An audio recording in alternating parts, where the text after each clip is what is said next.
How to mute Snapchat notifications on Android. This tutorial shows you how to silence alerts from the app without fully turning them off on your Android. First, long press the Snapchat icon from your home screen or app drawer and tap App Info.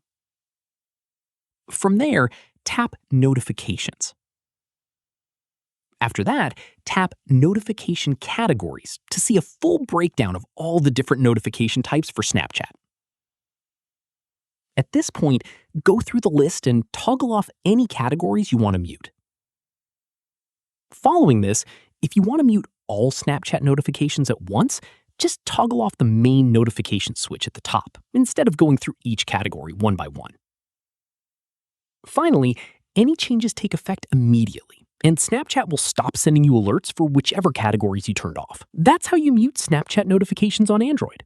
If this was useful, drop a like, subscribe for more Android tutorials, and ring the bell so you never miss an upload. Catch you in the next one.